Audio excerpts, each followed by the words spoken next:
বেয়া দিন আৰম্ভ হল নেকি মুখ্যমন্ত্ৰীৰ নলবাৰী জালুকবাৰীয়ে কি ইংগিত দিলে মুখ্যমন্ত্ৰীক উজনিৰ পিছত নামনিতো গৌৰৱ গগৈৰ জয়ধ্বনি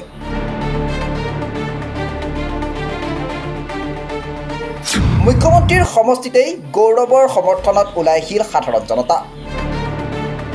ৰাজ্যৰ ৰাজনীতিত অভূতপূৰ্ব পৰিৱৰ্তন মুখ্যমন্ত্ৰী হিমন্তৰ মনমোহিনী ভাষণে আমোৱালে অসমৰ জনতাক মুখ্যমন্ত্ৰীৰ ভাষণ শুনিবলৈ এতিয়া আৰু হিলদল ভাঙি ওলাই ৰাখে অসমৰ জনতা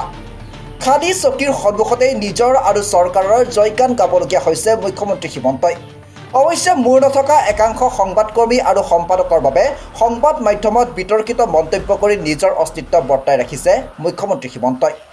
কিন্তু বাস্তৱ পৰিস্থিতি কি মুখ্যমন্ত্ৰীৰ মিছা প্ৰতিশ্ৰুতি আৰু মিছা চমকে যে জনসাধাৰণক সদায় মহাচন্ন কৰিব ৰাখিব নোৱাৰে সেয়া বুজাই দিলে নলবাৰী আৰু জালুকবাৰী ৰাইজে মন কৰক এই দুটা দৃশ্যলৈ দুদিন পূৰ্বে নলবাৰীত অনুষ্ঠিত চৰকাৰী অনুষ্ঠানৰ দৃশ্য এয়া মুখ্যমন্ত্ৰীকে ধৰি ৩-৪জন মন্ত্ৰী বিধায়ক উপস্থিত থকাৰ পাছতো শাৰী শাৰী খালী চকীৰ সন্মুখতেই ভাষণ দিবলগীয়া হ'ল মুখ্যমন্ত্ৰীয়ে মন্ত্ৰী জয়ন্ত মল্ল বৰুৱাৰ সমষ্টিতেই এই দশা হ'ল মুখ্যমন্ত্ৰীৰ এইবাৰ চাওক এই দৃশ্য মুখ্যমন্ত্ৰী ডক্টৰ হিমন্ত বিশ্বৰ দুৰ্গ বুলি পৰিচিত জালুকবাৰীৰ দৃশ্য এয়া বিজেপিৰ তীব্ৰ বাধা আৰু প্ৰতিবাদক নেওচি ওলাই আহিছে হাজাৰ হাজাৰ জনতা মুখ্যমন্ত্ৰীৰ বৰঘৰতে সৰ্বসাধাৰণ জনতাই হিলদল ভাঙি আদৰি নিছে প্ৰদেশ কংগ্ৰেছৰ সভাপতি গৌৰৱ গগৈ উল্লেখযোগ্য যে মুখ্যমন্ত্ৰী হিমন্তৰ গোপন নিৰ্দেশত জালুকবাৰীৰ একাংশ বিজেপি কৰ্মীয়ে গৌৰৱ গগৈক বাধা দিবলৈ চেষ্টা চলাইছিল কিন্তু বিজেপি আৰু মুখ্যমন্ত্ৰীৰ সকলো বাধা ধূলিসাৎ কৰি গৌৰৱ গগৈক আদৰণি জনাবলৈ ওলাই আহিল জালুকবাৰী সমষ্টিৰ ৰাইজ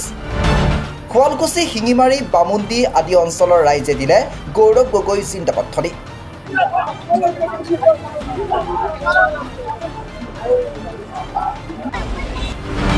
এই ঘটনাই প্ৰমাণ কৰে যে অকল উজনিতেই নহয় নামনিৰ ৰাইজেও আদৰি লৈছে গৌৰৱ গগৈক স্বয়ং মুখ্যমন্ত্ৰীৰ সমষ্টিতেই বিৰোধী দলৰ সভাপতিগৰাকীক লৈ সৰ্বসাধাৰণ ৰাইজে দেখুওৱা উৎসাহে অনাগত সময়ত অসমৰ ৰাইজে যে পৰিৱৰ্তন বিচাৰিছে তাকেই প্ৰতিফলিত কৰিছে news desk report NV live